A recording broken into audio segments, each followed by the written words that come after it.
And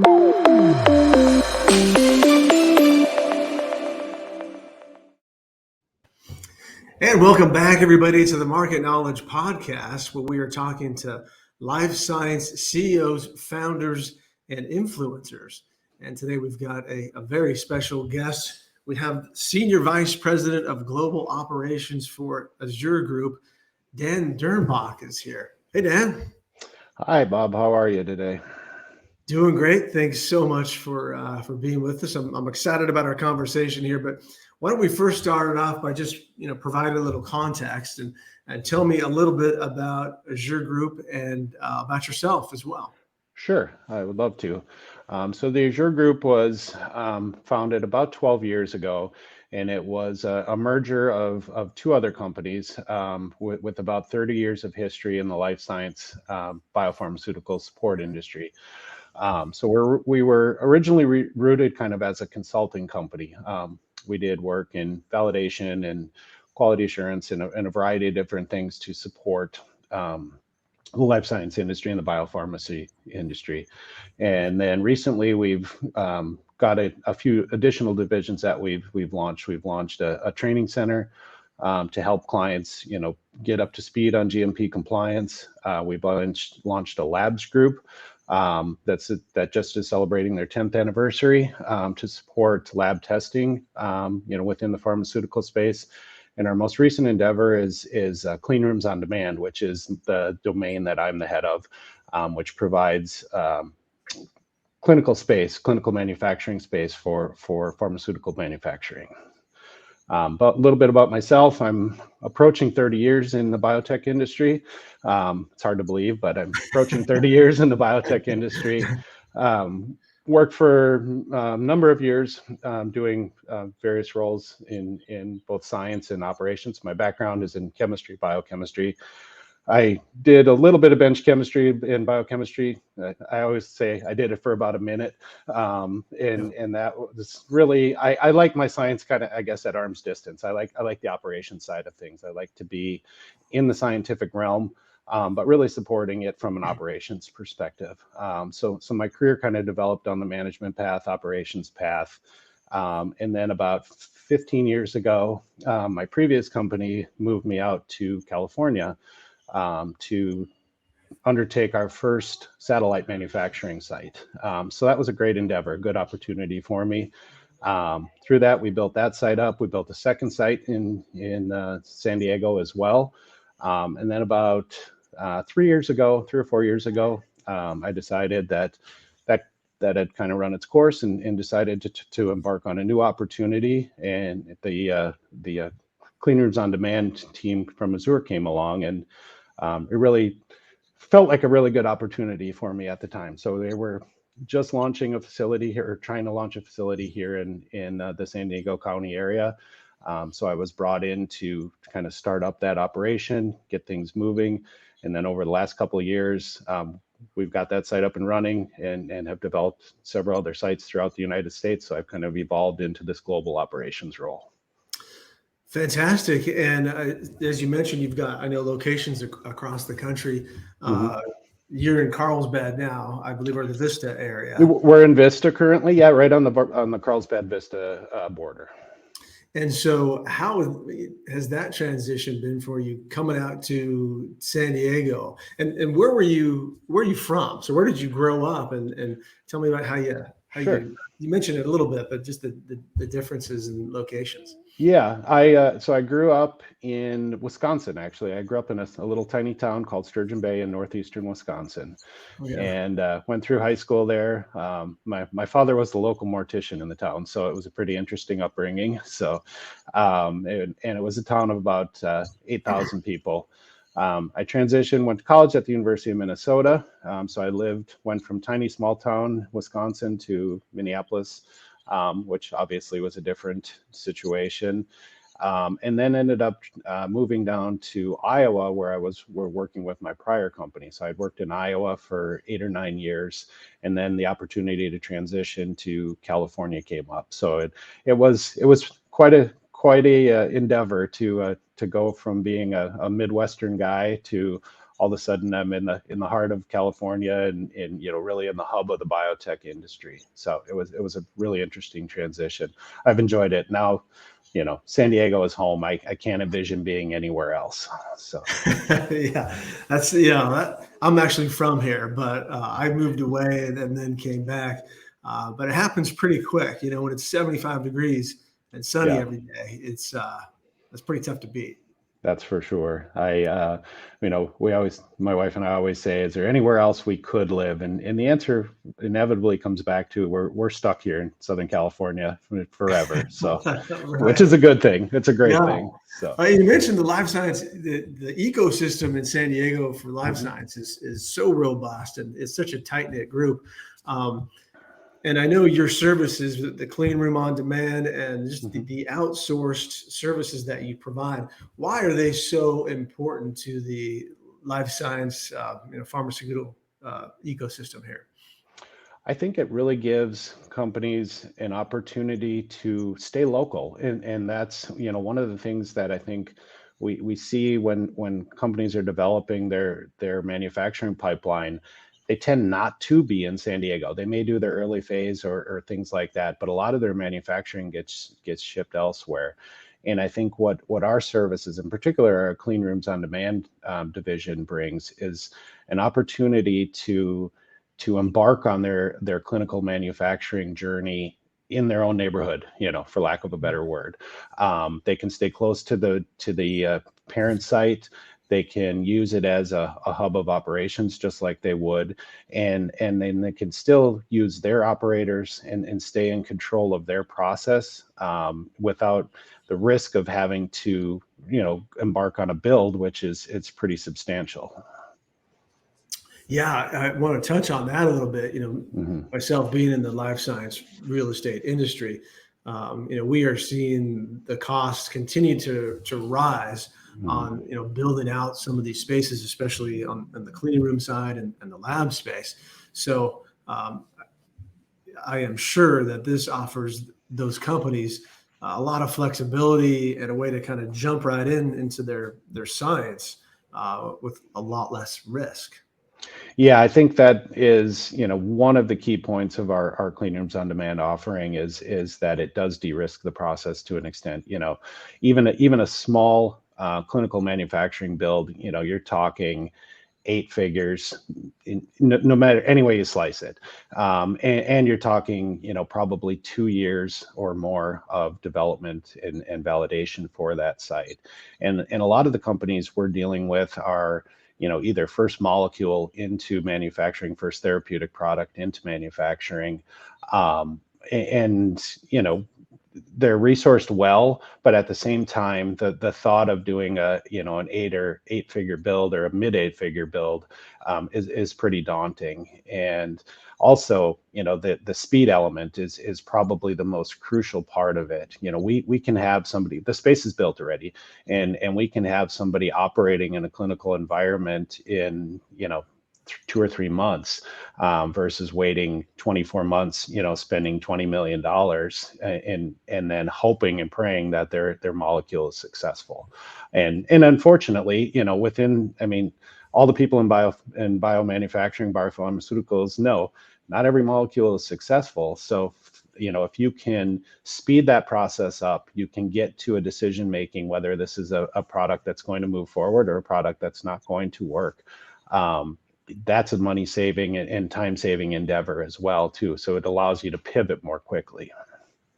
Yeah, let's dig into that a little bit. I read your Hmm. article about failing fast and the Right. ability of how to really pivot.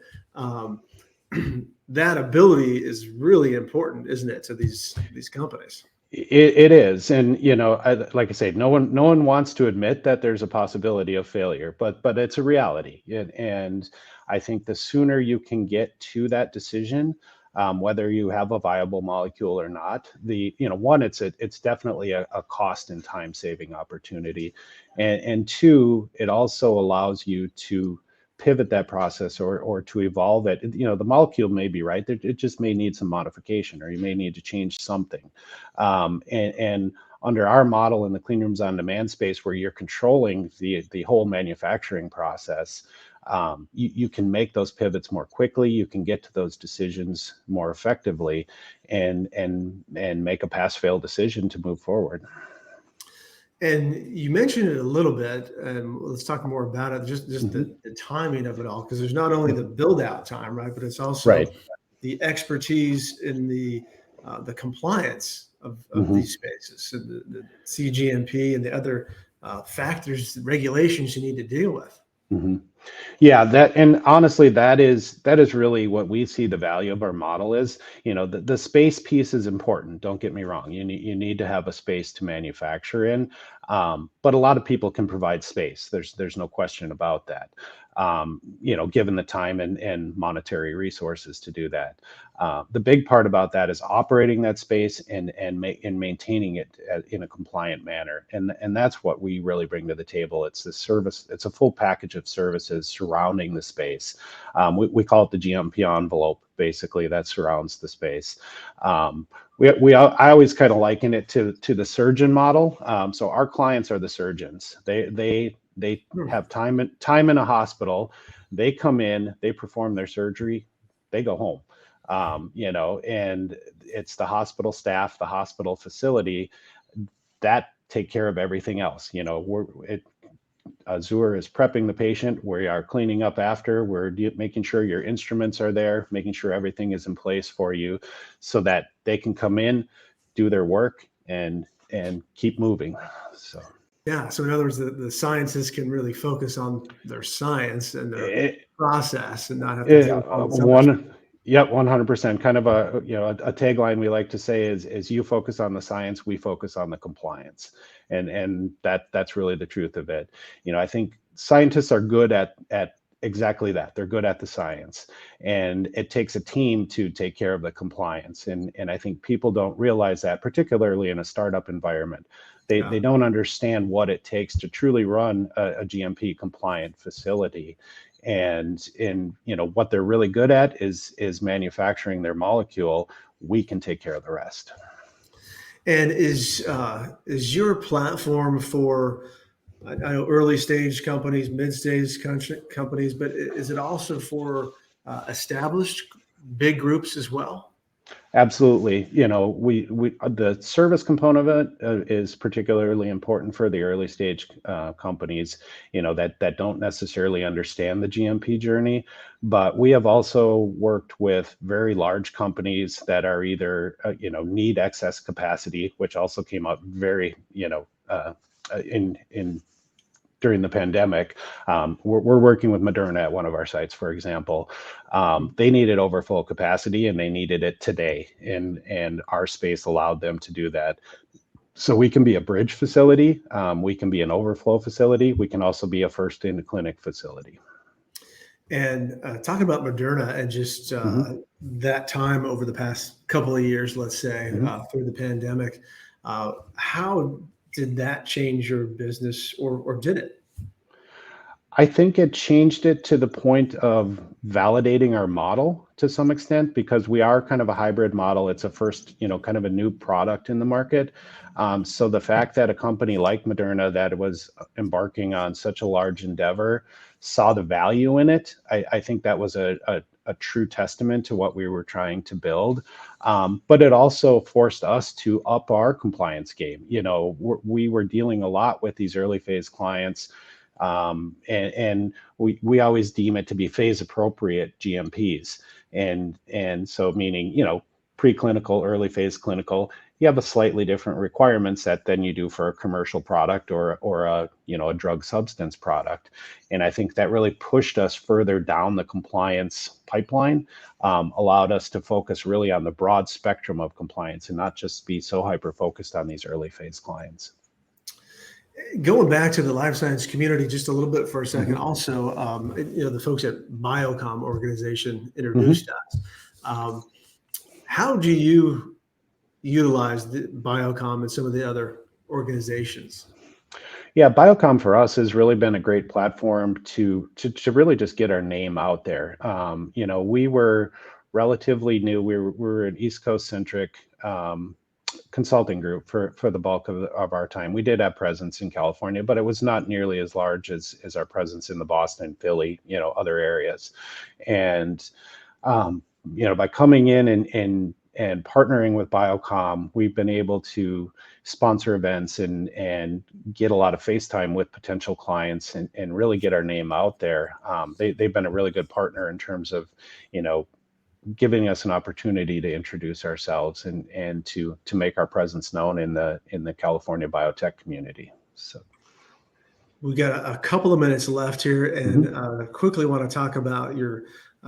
I saw through your company and the facility, you've got your core values out there on the wall out there. Tell me about those core values and why those are so important to you guys. I think we are, our core values really are not lip service. Most companies, everybody has their core values, and I think in our company we own them more than anything else, and they're very simple core values. That we put out there. It's put other people first. I think that is that kind of speaks for itself. If you're not thinking about yourself, if you're thinking about somebody else, you're bound to act a certain way and to do things in the right way, I guess is the best way to say it. And the next two kind of go hand in hand together. We have the courage to take action and to take personal responsibility.